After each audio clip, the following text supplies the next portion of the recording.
All right, guys, so I've got here the warm-up for durability day.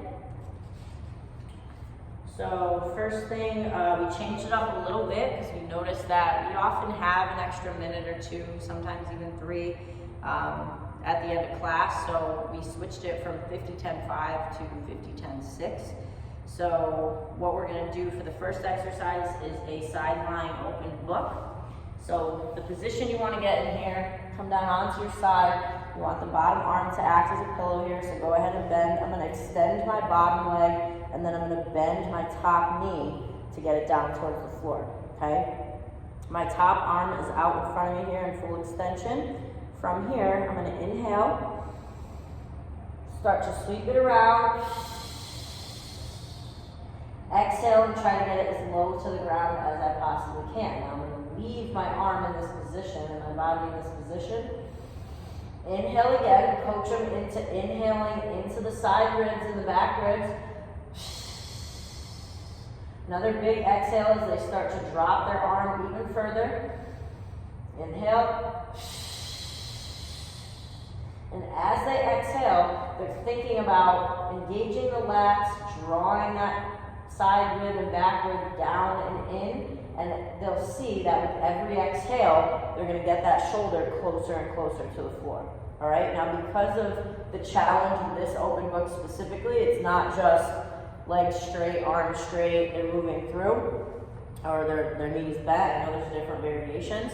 We really are focusing on that top shoulder area and drawing and breathing from that top rib cage, not the bottom rib cage as much. Okay, so we need to do a full set for each side. So you're gonna do a full 50 seconds on one side, and then the next is gonna be the other side. But those leg positions are very important, the arm positions are very important, and the way they draw their shoulder back and breathe is what's very important. Next up, we've got, and if anybody has specific questions on that, just reach out to me privately, and I'll go through a deeper explanation with you if you need. Next up, we have the ISO single leg dead bug that we're going to switch halfway. So for this one, we're going to come down onto the floor. So normally we do coach low back down. We're not going to necessarily coach that today because we want to try and get their abs to be able to engage with their ribs down without just pressing their low back down, without going into spinal flexion. So we have a nice lumbar curve here, a natural lumbar curve. Abs are tight, the ribs are down. I'm going to reach up to the sky, slightly internally rotate the shoulders so fingers are coming in. My elbows are nice and soft here. Knees are right above the hips.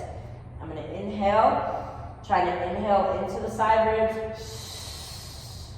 Exhale as I press the one leg out. Oh, you know what? Yep, that's an ISO. So I'm going to get into that position, I'm going to press the one leg out and I'm going to hold.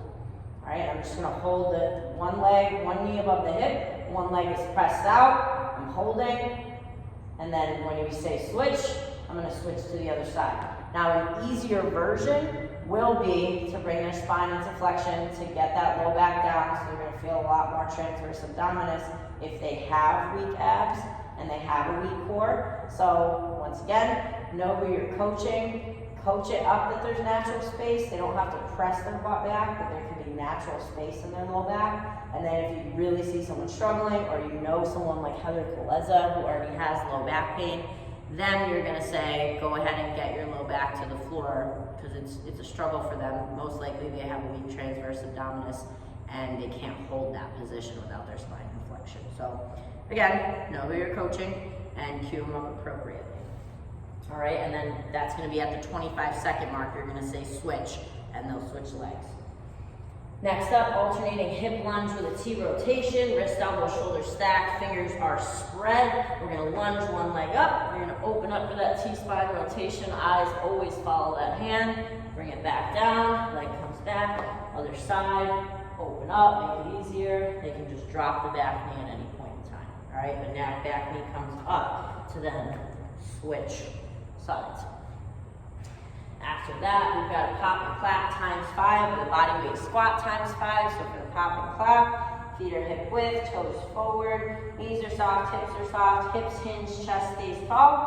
Clapping at the top, pulling those hips through, getting that good glute engagement. engagement. You're going to 5. Once you're done there, we've got body weight squats, arms come in about 90 degrees, letting those knees break right over the toes and getting as deep as they can in that squat before their hips start to dump. All right, make sure that they're keeping that nice long spine as they move through that squat.